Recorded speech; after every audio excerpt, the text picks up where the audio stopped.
চিকিৎসা যদি না হয় তাহলে ও মারা যেতে পারে। আর এটা হলো হাজারটা প্রাণীর মধ্যে প্রথম যাকে আমরা এই ভিডিওতে বাঁচাতে চলেছি। দেখা যাক কিভাবে। আমরা হেলিকপ্টার থেকে স্নাইপার দিয়ে জিরাফদের ভ্যাকসিনেট করব। আমরা সব জিরাফদের ভ্যাকসিনেট করে তবেই এখান থেকে যাব। আমরা সিংহদের উদ্ধার করব একটা জু থেকে যেটা প্রায় ধ্বংস হয়ে গেছে। তোমরা মুক্ত। একে অপরের সাথে যুদ্ধ করে মারা যাবার আগেই রাইনোদের আলাদা করব, যেটা এই রাইনোর আয়ু অনেক বছর বাড়িয়ে দেবে। এবং এরকমই আরো অনেক অবিশ্বাস্য রেস্কিউ যার শুরু হচ্ছে একটা সার্জারি দিয়ে যাই সিংহটার জীবন বাঁচাবে। এ হলো ডক্টর অ্যালেক্স। আমরা এখন কি করতে চলেছি? এই সিংহের টুথ ইনফেকশন আছে যেটা ওর জন্য খুব ক্ষতিকারক, তাই জন্য ওর টুথ ক্যানেল করতে হবে ওর প্রাণ বাঁচানোর জন্য। এই সার্জারিতে দাঁতের ইনফেকশন সারিয়ে ওর জীবন বাঁচানোর চেষ্টা করা হবে। ওর ঠোঁটটা একটু ধরবে তুমি এইভাবে। ও মাই গড, দেখো ওর দাঁতের তো খুবই খারাপ অবস্থা। আর যদি এই ইনফেকশনের চিকিৎসা না করা হয় তাহলে আস্তে আস্তে এই ইনফেকশন ওর হার্টের ক্ষতি করে একদম দেবে। ঠিক। আচ্ছা, ও যদি জেগে যায় তাহলে কি হবে? ও আমার আঙুল কামড়ে দিতে পারে। ও, আর আমার আঙুলটাও। হ্যাঁ, হয়ে গেছে, ও একদম ঠিক আছে। চলো ওকে মুক্ত করো। এখন সিংহটা সুস্থ আর স্বাভাবিক। এখনো এরকম 999টা প্রাণীর জীবন বাঁচানো বাকি। আমাদের পরের মিশন হলো কিছু রাইনোর জীবন বাঁচানো। এই বিশাল জায়গায় আমরা ওদেরকে খুঁজে বার করে ট্র্যাঙ্কুলাইজ করব আর ওদের স্থানান্তর করব। আমরা এখন রাইনোদের খুঁজে বেড়াচ্ছি। ওদিকে চ্যান্ডলার রয়েছে আকাশে। আমি হেলিকপ্টারে করে চারিদিকে ঘুরে বেড়াচ্ছি। যদি কোনো রাইনো দেখতে পাই তাহলে আমরা তাকে রেস্কিউ করব। এখানে শক্তিশালী রাইনোরা দুর্বল রাইনোদের তাড়িয়ে দেয়, কিন্তু যেহেতু এই এলাকার চারপাশটা বেড়া দিয়ে ঘেরা আছে তাই দুর্বল রাইনোরা এখান থেকে কোথাও যেতে পারে না, আর তার ফলে ওদেরকে মেরে ফেলা হয়। হ্যাঁ, একদমই তাই। তাই প্রথমে আমরা ওদেরকে ঘুম পাড়াবো আর তারপর ওদেরকে এমন একটা জায়গায় নিয়ে যাব যেটা ওদের নিজস্ব জায়গা হবে, যেখানে ওরা বেঁচে থাকার জন্য পর্যাপ্ত খাবার আর জল পাবে। তার ফলে ওরা শক্তিশালী হবে। চলো আমরা কি ওখানে রেস্কিউ করি? ঠিক আছে, ও রাইনো দেখতে পেয়েছে। চলো চলো চলো। তো আমার কাছে ট্র্যাঙ্কুলাইজার গান আছে, আমি এটা মেরে ওকে ঘুম পাড়িয়ে দেবো যাতে আমরা ওকে সুরক্ষিতভাবে ধরতে পারি। আমরা পেরেছি। চ্যান্ডলার রাইনোকে হিট করেছে। চলো চলো। একটা রাইনো ঘুমিয়ে পড়েছে, পরেরটা দেখি। Chandler, good shot. প্রথমেই আমরা ওর অ্যান্টি পোচিং কলারটা খুলে নেব, আর সেটা এইভাবে হবে। এই কলারটা রাইনোর স্পিড ট্র্যাক করে আর এর ফলে ও স্থানীয় জায়গাতেই থেকে যায়। যদি হঠাৎ রাইনো খোলামেলা জায়গায় দৌড়তে শুরু করে যখন চারপাশে কোনো প্রাণী নেই, তখন আমরা জানি শিকারীরা ওকে মারার চেষ্টা করতে পারে। আমরা চেষ্টা করব যাতে এই রাইনোদের আয়ু অনেকটাই বেড়ে যায়, কারণ ওদের সংখ্যা খুব একটা বেশি নয় পৃথিবীতে। হ্যাঁ, তোমাকে অনেক ধন্যবাদ, এটাই আমার বলার ছিল। তাহলে এটা হলো একটা মাইক্রোচিপ যেটা আমরা ওর শিঙের ভেতরে ঢুকিয়ে দেব, তারপর সেটা আঠা দিয়ে আটকে দেব। এবার যদি কোনো শিকারী ওকে বেআইনি ভাবে মারার চেষ্টা করে তাহলে কালোবাজারে ওর শিং বিক্রি করার সময় আমরা ট্রেস করে ওদেরকে ধরতেও পারবো। এবার এই রাইনোকে এমন একটা জায়গায় নিয়ে যাওয়া যাক যেখানে বড় রাইনো একে মারতে পারবে না। আমি জানি এটা দেখে বড় অদ্ভুত লাগছে, কিন্তু এটা এই রাইনোর আয়ু অনেকটাই বাড়িয়ে দেবে। চলো ওকে ভেতরে ঢোকাও, এটা তোমার ভালোর জন্যই। ভিতরে ঢোকো। আমরা এমন একটা সুরক্ষিত জায়গায় এখন রয়েছি যেখানে এই রাইনোকে কেউ তাড়াবে না আর মেরেও দেবে না। ঠিক আছে, আমরা এখন থেকে ওকে হিপো বলে ডাকবো। হিপো? ও তো রাইনো। হ্যাঁ, কিন্তু ওর নাম হিপো। ওকে আমি ডাকবো হিপো দ্য রাইনো। ঠিক আছে। ঠিক আছে, হিপো দ্য রাইনো, তোমার জীবন ভালো কাটুক। আমাদের এখনো অনেক প্রাণীদের জীবন বাঁচাতে হবে। আর অন্যদিকে আমার বন্ধুরা যখন দুটো ছোট রাইনোর জীবন বাঁচালো, তখন এদিকে আমরা নজর দিলাম একটু লম্বা প্রাণীর দিকে, জিরাফস। নাও ভ্যাকসিন। আমরা ওদেরকে ভ্যাকসিন শুট করলাম। দারুণ। রাইনোদের ট্র্যাঙ্কুলাইজ একটু আলাদা ছিল, কারণ এই হাই পাওয়ার্ড এয়ার রাইফেলগুলো এই জিরাফের শরীরে একটা বড় সিরিঞ্জ ঢুকিয়ে দেয় যেটাতে রয়েছে জীবন বাঁচানোর ওষুধ। তোমাদের ভ্যাকসিন এনজয় করো, দিন তোমাদের ভালো কাটুক। ওরা পালাচ্ছে কেন? আমরা তো ওদের জীবন বাঁচাচ্ছি। এই গোটা ভিডিওতে আমরা হাজারেরও বেশি প্রাণীদের জীবন বাঁচাবো, কিন্তু আমার মনে হয় জিরাফদের এটা কেউ বলেনি, কারণ ওরা এটাকে আরো কঠিন করে তুলছিল। জিরাফ, আমি তোমাকে ভ্যাকসিনেট করার চেষ্টা করছি, এটা তোমার জন্য ভালো। সত্যি বলছি জিরাফ, ভ্যাকসিনটা নিয়ে নাও। আরে ও তো অনেকটা দূরে চলে গেল। মনে হচ্ছে আমাদের ট্যাকটিক্স এবার বদলাতে হবে। যেহেতু এই অঞ্চলটা আয়তনে বিশাল, তাই এটাই হলো সবচেয়ে সহজ পথ যাতে ওরা ভ্যাকসিনেট হয়। যদি ওখানে জিরাফদের কোনো কঠিন অসুখ হয় তাহলে কি ওরা মারা যেতে পারে? হ্যাঁ, 100% ওরা মরে যাবে। তাই নাকি? ও মাই গড, চলো আরো জিরাফের প্রাণ বাঁচানো যাক। ওই দেখো, ওখানে আরেকটা রয়েছে। আর সব জিরাফদের ভ্যাকসিনেট না করে আমরা এখান থেকে যাব না। যদিও এখানে বাতাস অনেকটা বড় প্রতিবন্ধকতা। তুমি এখন ওষুধ পেয়ে গেছো, ভালো থেকো। আমি আরো সাহায্য চাইলাম যাতে যতটা বেশি সম্ভব প্রাণীদের আমরা বাঁচাতে পারি।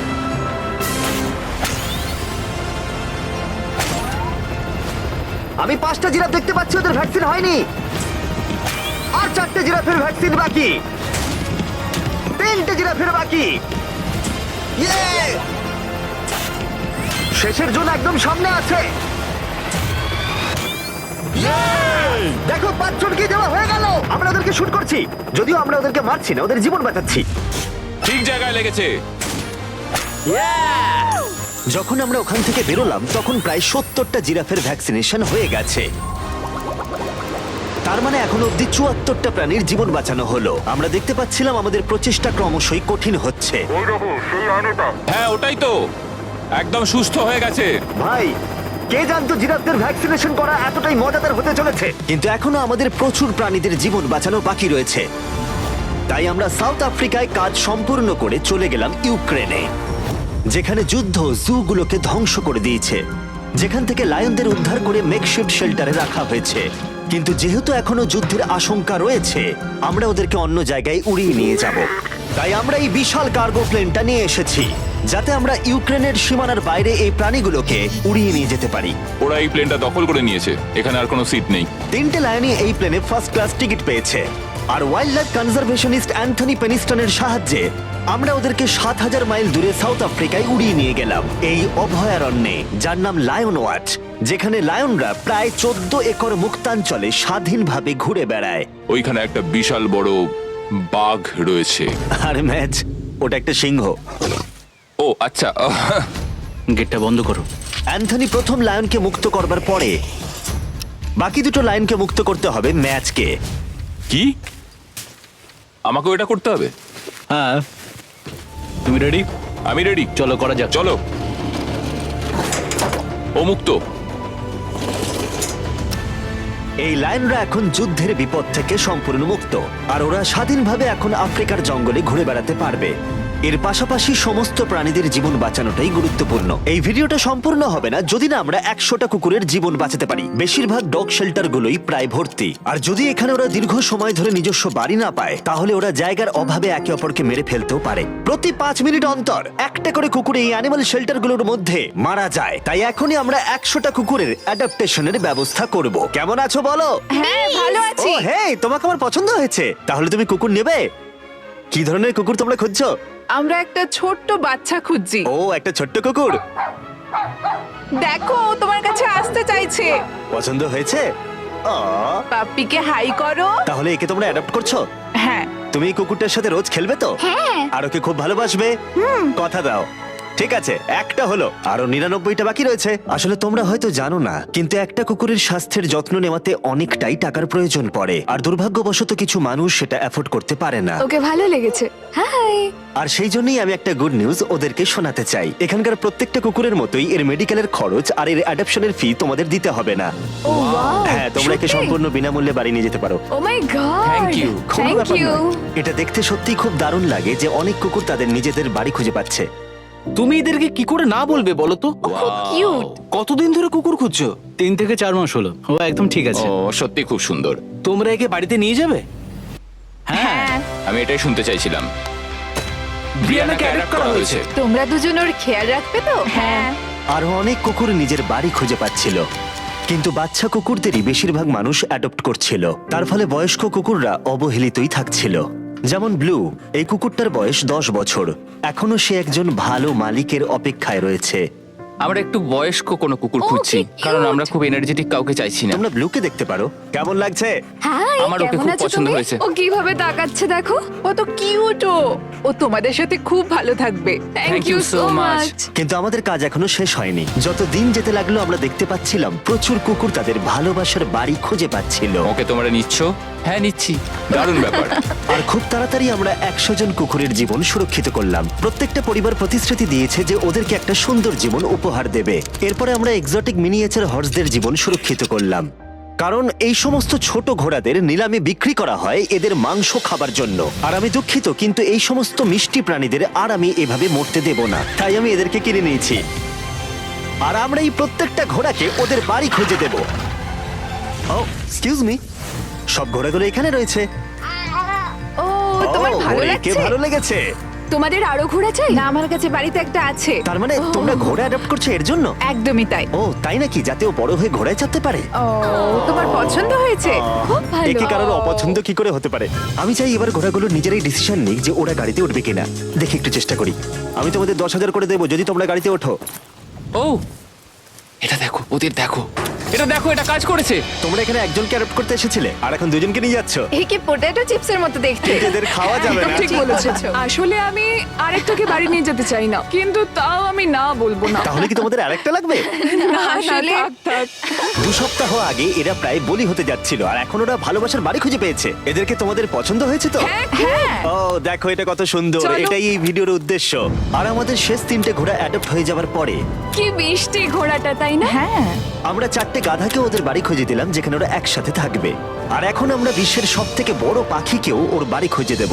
এখন আমরা আছি মায়ার অ্যানিমাল স্যাংচুয়ারিতে। আর আমার মনে হয় এটা ভাবতে খুব অবাক লাগবে, কারণ ও ফান্ড তৈরি করে একটা 24/7 টুইচ লাইভ স্ট্রিমের মধ্য দিয়ে, যেখানে তোমরা প্রাণীদের প্রয়োজনীয় জিনিসের জন্য ডোনেট করতে পারো। আর এই লাইভ স্ট্রিমে ডোনেট করা টাকা দিয়ে অনেক পশু পাখিদের যত্ন নেওয়া হয় আর এই বিশাল স্যাংচুয়ারির দেখভাল করা হয়, যেখানে প্রচুর বন্য প্রাণী আছে যাদের দেখভাল করার জন্য মায়া নিজের গোটা জীবনটাই উৎসর্গ করেছে। এসো, তোমরা ভেতরে এসো। ওই দেখো, ওই ওপরে মোমো বসে আছে। মোমো মোমো তো খুব মিষ্টি। ও স্ক্রিন পছন্দ করে। তোমার কাছে ফোন থাকলে ওকে দেখাতে পারো। তোমরা শুধু আমাদের ভিডিও পছন্দ করো তাই নয়, তার সাথে বাদররা করে দেখছি। ও সত্যিই অদ্ভুত। এ হলো উইনি দা মু, এই স্যাংচুরির ফান্ড জোগাড় করতে, যেটা হলো একটা নন প্রফিট অর্গানাইজেশন। উইনি দা মু 24/7 লাইভ স্ট্রিমে সর্বদা থাকে। আর তোমরা যদি ডোনেট করো যেমনটা আমি করলাম, তাহলে এরা ওর ভালো যত্ন নেবে আর ও ভালো ভালো খাবারও পাবে। এটা খুবই ভালো যে ও একটা দারুণ উপায় পেয়েছে এই স্যাংচুরিকে দেখভাল করার জন্য। এটা কিন্তু সত্যি দারুণ। হ্যাঁ, সত্যিই দারুণ। এবার আমাদের এখানে আসার কারণটা বলি। স্টম্পি নামের এমু, কি খবর? কেমন আছো স্টম্পি? স্টম্পি এখানে গরু, ঘোড়া আর ডঙ্কিদের সাথে থাকে। আসলে আমি তোমাদেরকে বলে রাখি, স্টম্পি বিশ্বাস করে ও নিজে একজন ঘোড়া, যেটা আসলে ভালো নয়, কারণ ও ঘোড়াদের খাবার খাচ্ছে। যে কারণে আমি আর লোজ মায়ের সাথে পার্টনারশিপ করে একটা এমন স্যাংচুয়ারি তৈরি করব। এটা এখনো তৈরি হয়নি, কিন্তু তৈরি হয়ে গেলে দারুণ লাগবে। এর সাথে লোজকে আমি একটা বড় ধন্যবাদ জানাতে চাই, যার জন্য এই প্রজেক্টটা সম্ভব হয়েছে। লোজ এই কাজটা করতে শুরু করেছে বন্যায় এই এলাকাটা ক্ষতিগ্রস্ত হবার পর থেকে। আর এই বছর লোজের 10 মিলিয়ন স্কোয়ার ফিট জুড়ে কাজের একটা অংশ হলো এই স্যাংচুয়ারির অবস্থার উন্নতি ঘটানো। আমরা স্টম্পিকে কিভাবে আরো সাহায্য করব? আগে আমরা এখানটা বেড়া দিয়ে ঘিরে দেবো। আমি এর আগে কখনো বেড়া তৈরি করিনি। ঠিক আছে, প্রথমে বেড়াটাকে সোজা করতে হবে। মায়া, তুমি কি করে এত সহজে কাটছো? মায়া, তোমার সামনে আমাকে দুর্বল লাগছে। যখন এখানে কোনো প্রয়োজন পড়ে লোজ সাহায্য করতে এগিয়ে আসে, এমনকি স্টম্পির জন্য বেড়া তৈরি করতে হলে। আমরা এখানে গাছটা পুঁতবো, একটা গর্ত করো। হ্যাঁ, Yes, ma'am. এখানে। তোমাকে একটা অবলং শেপ বানাতে হবে। আর একটা প্রশ্ন, এই অবলংটা আসলে কি? হট ডগের মতো। ঠিক আছে, আমি বুঝতে পেরে একদম। গেছি। ভালো করে খোঁড়ো, এটা হচ্ছে না। এই তো খুব ভালো। ভালো করে মাটি বার করো, তারপর এটা পুঁততে হবে এইভাবে। আর যদি তোমরা জানতে চাও লোজ কিভাবে তার সাহায্যের হাত বাড়িয়ে দেয়, তাহলে ডেসক্রিপশনের লিংকে ক্লিক করো অথবা এখানকার ওয়েবসাইটে যাও, আর সেটা এক্ষুনি। এবার আমরা দেখবো স্টম্পির জন্য নতুন বাড়ি কেমন হতে পারে, আর ওর সাথে ওর নতুন গার্লফ্রেন্ডেরও পরিচয় করে দিই। তুমি এখন মুক্ত। তোমার নতুন বাড়ি তোমার কেমন লাগছে বলো স্টম্পি? আমি শুনেছি তোমার গাছ ভালো লাগে, তাই আমরা বেড়ার চারপাশে প্রচুর গাছ রেখেছি। হাই, তোমার কেমন লাগছে? ও ঠিক আছে, তার মানে ভালো লেগেছে। আমরা তোমার জন্য এমন একটা বাড়ি তৈরি করেছি যেখানে ঘোড়ার বিপদ শুধু নেই তাই নয়, তোমার জন্য একজন বন্ধু আছে। এই জায়গায় অনায়াসে থাকতে পারবে দুটো এমো। ওর নাম দিতে পারি? হ্যাঁ। তুমি না এভাবে না, বললে ঠিক কেন? আছে, তুমি নাম দিতেই পারো। আমরা এই এমোর নাম দিতে পারি নোলানের মা। হ্যাঁ, সত্যি হ্যাঁ ঠিক আছে, ওকে বার করো। এই নামটা ওর ভালো লাগবে। এর মানেটা কি? হ্যাঁ, এটা মানে হলো নোলানের মা। হাই।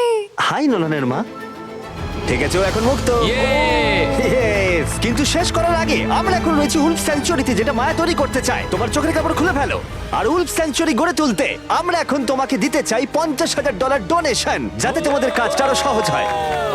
এই বছরের শুরুতে মায়ার অ্যানিমাল স্যাংচুয়ারি টেক্সাসের বন্যায় অনেকটাই ক্ষতিগ্রস্ত হয়েছিল, আর সত্যিই এটার পুনর্গঠনের দরকার ছিল। কিন্তু লোজকে ধন্যবাদ, মায়া এখন সহজেই তার উলফ স্যাংচুয়ারি গড়ে তুলতে পারবে। এটা সত্যিই দারুণ। Thank you so much. এরপরে আমরা দুজন সি লায়ন্সের জীবন বাঁচাবো, যার শুরু হবে রকিকে দিয়ে, দুর্ভাগ্যজনকভাবে যার মাথায় বুলেট লেগেছিল। এই ভিডিওটা অ্যানিম্যাল সেভিং নিয়ে, আর আমরা রকির সমস্ত খরচের দায়িত্ব নিচ্ছি। Thank you so much. Surgery হবার পর সুস্থ হতে ওর একটু সময় লেগেছিল। এদিকে গার্ট্রিউড, ও হ্যালো। আমাদের অন্য সি লায়ন, যে মুক্ত হবার অপেক্ষায় ছিল, যে এর আগে একটা নেটে আটকে পড়ে ভয়ঙ্করভাবে আহত হয়েছিল এবং মরতে বসেছিল। চলো গাট্রিউডকে মুক্ত করি। রেডি? রেডি। ঠিক আছে, 3, 2, 1, গো। ও, ওকে দেখো, ও কত ও খুশি। কি আনন্দিত, দেখো একবার। ও সমুদ্রের আওয়াজ শুনতে পাচ্ছে। ওকে দেখো। দেখো, ও চলে যাচ্ছে। ও সমুদ্রের দিকে চলে যাচ্ছে। কিভাবে যাচ্ছে দেখো। তুমি মুক্ত। তুমি মুক্ত গাট্রিউড। ইয়ে, দারুণ। এখন এখনো পর্যন্ত 800 প্রাণীদের জীবন বাঁচানো বাকি, তাই এবার আমাদের দ্রুত কাজ করতে হবে। এবার আমরা অ্যামাজন রেন ফরেস্টে কাজ করলাম, যেখানে আমরা মিঙ্গালজ অ্যান্ড স্যাংচুয়ারিতে 200 জনেরও বেশি প্রাণীকে আমরা বন্য জীবন ফিরিয়ে দিলাম। এখন আমাদের কাছে আছে একটা অ্যান্টিটার। সত্যি বলতে এখানে আমরা এরকম লুপ্তপ্রায় প্রাণীগুলোকে পাই। ও মাই গড, ও খুব ছোট্ট আর মিষ্টি। ওপরে ওঠে আস্তে আস্তে। বাই। এই প্রাণীরা ও উঠছে। হয়তো বেঁচেই থাকতো না যদি না আমাদের কাছে মিঙ্গার মতো পুনর্বাসনের জন্য স্যাংচুয়ারি থাকতো। তাহলে আমরা এখন এই টর্টয়েসটাকে ওর আসল জায়গায় ফিরিয়ে দিতে এসেছি। কিন্তু আমাদের কাজ এখনো শেষ হয়নি, কারণ ইউএসএ তে ফিরে এসে আমরা আরো 100 জন প্রাণীর জীবন বাঁচালাম। যেমন এখানে রয়েছে wild life critter circle of life, যেখানে 47 জন আহত এবং অসহায় প্রাণীদের চিকিৎসা করালাম, যার মধ্যে রয়েছে ব্ল্যাক উলফ, যার নাম হলো ড্রেকো। ওকে লুসিয়ানায় গুলি করা হয়েছিল। যখন ও এখানে এলো তখন দাঁড়াতেও পারছিল না, আর এখন ওকে এইভাবে দেখে আমি খুব খুশি। 20 জন শিয়ালকে হত্যা করা হতো আর তাদের পশম দিয়ে কোট বানানো হতো, কিন্তু তার পরিবর্তে আমরা ওদের প্রত্যেককে একটা নতুন জীবন উপহার দিলাম। তুমি এখানে খেলনা পাবে, খাবার পাবে এবং চাইলে ঘুরেও দেখতে পারো। এখানে রয়েছে এই বিশাল বার্ড স্যাংচুয়ারি। এখানে আমরা বাঁচালাম 70 জন দেশীয় পাখিকে, যেমন এই স্ক্রিচ আউল, যাকে একটা গাড়ি ধাক্কা মেরেছিল, যার আহত চোখের এখন চিকিৎসা হচ্ছে। আমরা চেষ্টা করেছি যে ও যেন একটা চোখে খুব ভালোভাবে দেখতে পায়। আর সৌভাগ্যবশত প্যাঁচারা শুধুমাত্র হ্যাঁ, একটা একদম। চোখ দিয়েও সার্ভাইভ করতে পারে। আমরা 42 জন আহত এবং অবহেলিত হোয়াইট টেল ডিয়ারেরও চিকিৎসা করালাম, চলো হরিণ। যার মধ্যে এই ডিয়ার সুস্থ হয়ে উঠে আবার হাঁটতে ও খাবার খেতে শুরু করলো। জর্জিয়াতে আমরা 85 জন প্রাণীর জীবন বাঁচালাম। এই মিসিসিপি কাইট পুনরায় উঠতে সক্ষম হলো। আর নিউ ইয়র্কের টার্টল রেস্কিউ করে আমরা আলাদা আলাদা 48 জন টার্টলকে বাঁচালাম, যার মধ্যে একে আমরা সুস্থ করে আগের স্বাভাবিক জীবনে ফিরিয়ে দিলাম, যেটা হলো skate park. Wildlife critter circle of লাইফে এই ক্যাঙ্গারু, যার নাম হলো বৌডি, সে তার মাকে হারিয়েছে, তাই তার কিছু জিনিস প্রয়োজন ছিল যা তার মায়ের অভাব মেটাতে পারে। এই বোতলটা এমন ভাবে বানানো হয়েছে যাতে ও মায়ের স্পর্শ অনুভব করতে পারে। আমরা পাউচগুলো এমন ভাবে বানাই যাতে ওরা সুরক্ষিত অনুভব করে, আর এইভাবেই দেখাশোনা করা হয়। এর পাশাপাশি ওয়ার্ডল অন ইনে একটা ডাক, যার নাম মার্জারি, সে তার ঠোঁট হারিয়েছিল একটা টার্টেলের আঘাতে। আর আমরা ওকে ডক্টর চেস্টারের কাছে নিয়ে গেলাম। সে চিকিৎসা না করলে ও কখনোই সুস্থ হতে পারতো না। এছাড়া আমরা অন্য 46 জন পাখিকেও সাহায্য করলাম। এই সমস্ত স্পেশালাইজড মেডিকেল ট্রিটমেন্টস আর রিহ্যাবিলিটেশন টেকনিকের জন্য ওকে দেখো। অনেক টাকার প্রয়োজন ছিল, তাই আমরা গোটা দেশ জুড়ে 4টে আলাদা অর্গানাইজেশনকে সাহায্য করলাম, যাদের সর্বমোট 212 জন প্রাণীর সাহায্যের জন্য অর্থের প্রয়োজন ছিল। এই সমস্ত অসাধারণ প্রাণীদের দিকে ফিরে তাকালে আমরা তোমাদের ধন্যবাদ জানাতে চাই, তোমাকে ভিউয়ারদের, আমাদের এরকম একটা সুযোগ করে দেবার জন্য। আমরা 1000 জন প্রাণীর জীবন বাঁচালাম, কিন্তু আমাদের কাজ এখনো শেষ হয়নি। যদি তোমরা চাও আমরা আরো 1000 জন প্রাণীর পাশে দাঁড়াই, তাহলে এই ওয়েবসাইট ভিজিট করো। চলো এই সমস্ত প্রাণীদের জীবন সুরক্ষিত এবং স্বাভাবিক রাখতে একসাথে কাজ করি।